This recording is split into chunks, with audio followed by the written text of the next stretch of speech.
My family and I went to Colorado in the summer of 2011. It was right before I turned 12, and we drove from our home in Missouri to Rocky Mountain National Park. It's a pretty long drive, especially when you've got a trailer hitched up. After we set up our campsite, we went hiking and fishing, we collected a lot of rocks, and we even went horseback riding. I only remember that these things happened because these pictures exist. I've always had a hard time remembering things, even things that are important to me or special. I loved our trips to Colorado. We went almost every summer, and I had the best time just walking through the campground with my brother and sister. I can remember how I feel about those trips, but the actual details of what we did every day, I can't remember at all. When I was looking through pictures from this particular trip, I came across this one, which is a flyer that we made to announce a performance that my siblings and I were putting on for our parents. This was pretty common for us. I have no memory of this at all. I even had to text my mom to ask if I made this flyer or my sister did, and we're still not sure. I wish I remembered this performance. I wish I remembered those trips to Colorado. I wish I remembered all the things I was sure I wouldn't forget. Unfortunately, even the best memories get a little bit flimsy as we get older.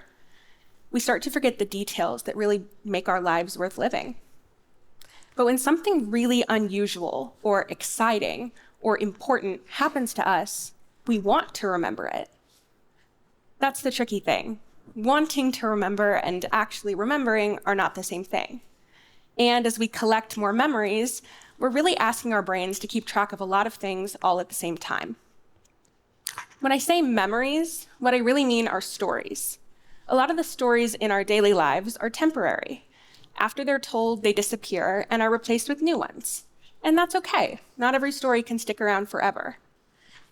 And stories are everywhere. We're always reading them in books, watching them in movies, hearing them from our friends and family. But after a story is told, what happens next? Where does it go? The sad truth is, most of the time it goes nowhere. It just sort of fades away until we can't even remember the basic facts about what happened. That's where I am with my family's trips to Colorado. Of course, I know that they happened, and I know I was there, but I can't remember the details that made them so enjoyable. If I had written those stories down, I wouldn't have to remember. I'd be able to read exactly what happened and how I felt about it at the time. I might need to stop here and define what I mean by a story. A story is a tool for telling events. They almost always contain three things: characters, setting, and plot. Characters we know, that's people like you and me. Setting is the place where the story happens, and plot is the order of events that happen within the story, like beginning, end, conflict, resolution. Stories can have multiple purposes. Sometimes they're for entertainment. Those are probably the ones we know and love best. Sometimes they act as a way to record history. Sometimes they're a way to make an argument or try to reveal some truth about the world. Whatever the purpose of a story, the events, the things that it's made up of, can be real or imaginary. A lot of the stories that we watch on TV and read in books are imaginary. So the characters, setting, and plot, somebody made up. Other times stories are real, and the character, setting, and plot actually exist in the world with you and me. I should also tell you that I'm a writing teacher. I've been teaching college classes at the University of Arkansas about composition, which is just another way to say writing, for the past 4 years. That does not mean I know everything about writing, but I have read a lot of essays, and I've learned a thing or two about how to tell a good story. So let's say we agree that stories are a good way to keep track of details and the events of our lives. If that's all we want to do, why wouldn't we just keep a list of facts or maybe a journal? In my opinion, you should keep a journal, but it's just not quite as shareable as a story. It's exciting to take something that happened to you and turn it into something you can share with somebody else. Like I said earlier, our memories are kind of flimsy, so writing our stories down helps us preserve all of the details that really bring them to life. There's one other reason that I think you should start writing your stories now. If you start now and continue as you get older, you'll be able to see changes that happen throughout your life. Let's say right now your favorite food is mac and cheese. You might have a great story about mac and cheese. Maybe later in your life, your favorite food will be something kind of gross, like grapefruit, and you'll have a great story about grapefruit. Whether it's a big change or a little one like that, if you start writing now and continue as you get older, you'll be able to compare your younger self to your older self, which is a really unique opportunity. Believe it or not, I was in the 4th and 5th grade once. I had friends and parents and teachers and pets, and I wrote stories about all of them. I didn't always see the value in those stories, so I lost most of them. I'm writing new ones now, but I hope you'll take better care of your stories than I did of mine. There's actually a whole category of writing for the type of stories that we're talking about. This category is called autobiographical, and that's a 16-letter word, so I put it on the screen for you. Autobiographical writing talks about things that are happening in the author's lives. Since we're planning to write about things happening in our lives, that means we're writing in this category. Autobiographical writing is an umbrella term, so there's a lot of other, more specific types of writing underneath it. And I promise, even though I teach writing, I will make this brief. The first type that I think you need to know is narrative nonfiction. Narrative nonfiction takes a story that really happened and tells it as much like a story as possible. So it has the same characters, setting, and plot that we've come to expect in the fictional stories that we love. Author Lisa Dale Norton says that the term narrative nonfiction defines itself. Narrative, which means story, and nonfiction, which means it really happened. So narrative nonfiction is a story that really happened.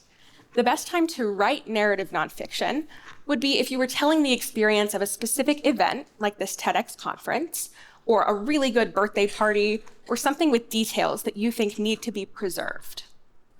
The second type is memoir. Memoir is typically much longer than a narrative nonfiction piece. Most of the time, memoirs are book length. We kind of come to expect memoirs from celebrities and professionals, but anyone can write a memoir. Memoirs focus on one aspect or theme within the author's life. So right now, let's say you play basketball. And if you get really good at it, maybe you'll play professionally or in college. You could write a memoir about your journey playing basketball, and you would include smaller stories from throughout the course of your life that relate to basketball. So it's just a memoir is a collection of shorter stories. These categories aren't new. People have been using them forever.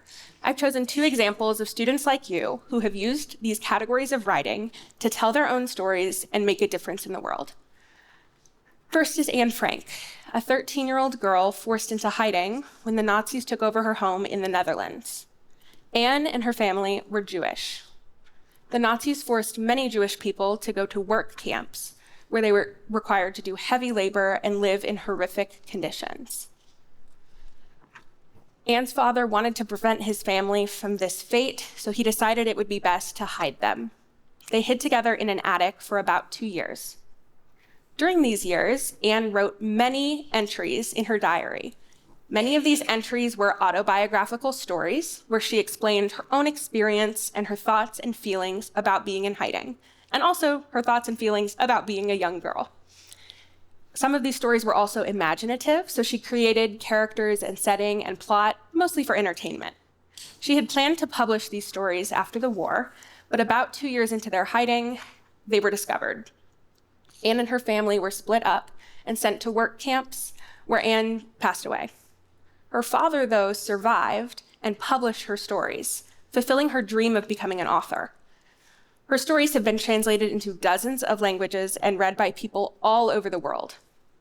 Her writing is very honest and hopeful and sometimes hard to read, but I hope that someday you have a chance to study it.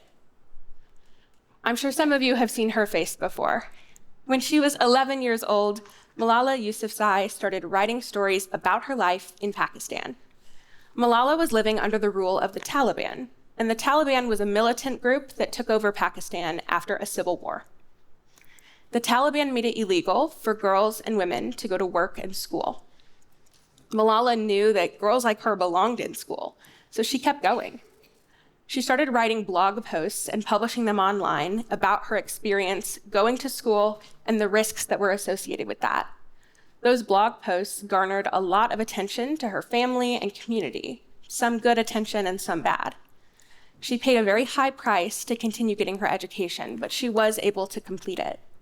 After she graduated college, she founded an organization that helps other girls like her get their educations, and she became the youngest winner of the Nobel Peace Prize. Her life definitely has not been easy, but she knew that stories are powerful. By writing and sharing her own story, she was able to make her world a better place, and the world of a lot of other girls.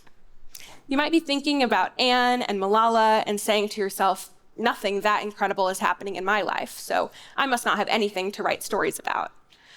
Lots of stories never get written because the writer decides they don't have anything important to say. I know that's true because I'm a writer, and I say that to myself all the time. How many times have we wanted to try something, but we don't because we're worried we'll embarrass ourselves or maybe fail? There's a couple most common doubts that I hear from myself and from my students and from everyone else when I'm talking about why we should write our own stories. I have 3 of those doubts that I'm going to share with you and explain why I disagree with them. First, nothing that big is happening in my life. If you are going to school or living on the planet Earth or petting a dog, big things are happening in your life. If something feels important to you, I promise it will make a good story. Think about the stories you like to read. I'm sure some of them have dragons and superheroes and talking creatures, but I bet a lot of them also feature people exactly like you. If you like to read stories about people like you, why wouldn't somebody else? 2, I should wait until I'm older, until I've lived more, to tell my story. We are always adding to our stories, but you will never remember exactly what happened or exactly how you felt about it as well as you do right now. Recency turns good stories into great ones. And like I talked about earlier, if you start writing now, you could collect those stories into a longer writing project, like a memoir, later in your life. 3rd, no one cares about my story. You should care about your own story. And people you might not have even met yet, your future friends, will want to know the things that have happened that made you, you. Having stories written and ready to share with them is not a waste of time. Now that we've got those doubts out of the way, I think you're almost ready to start telling your own stories. The good news is that you're already a storyteller. You tell stories all the time. Now it's just a matter of turning those told stories into written ones. I won't lie, that's not always easy, but the best thing about a story is that you can write and rewrite and rewrite and rewrite as many times as you want to. I have 5 last quick tips to help you get started with your writing. First, digital writing is great, and I'm a big fan of it, as I'm sure many of you are, but it's always a good idea to have a paper copy. I always write my stories by hand, and then when I'm editing, I'll type them up, and I almost always add creative elements, like drawings, paintings, pictures, to help bring them to life even more. Second, if you're not sure where to get started, find characters. Characters are everywhere. Everyone that we interact with in our day-to-day lives can be a character. People that you love, people that annoy you, anyone you have memories with can be a character in a story that you're writing. 3, read. This is the one I really can't stress enough. If you want to write a good story, you're going to have to read good stories. They can be real or imaginary, but the stories that you read really impact your development and growth as a writer. 4th, share. Once you've written this great story, you don't want it to just sit in a drawer. You want to make sure that it goes somewhere. So find people that you trust, whether it's your friends, family, teachers, other people that like to write, and share your stories with them. You also want to collect feedback so that you can improve that writing.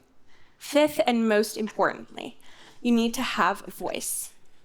When we're writing stories like we're the main character, you get to decide what you want to say and how you want to say it. Deciding how to say something is what we call an author's voice. No one gets to tell your story except for you. That's powerful. We owe it to ourselves to tell our stories well. I can't wait to read what you write. Thank you.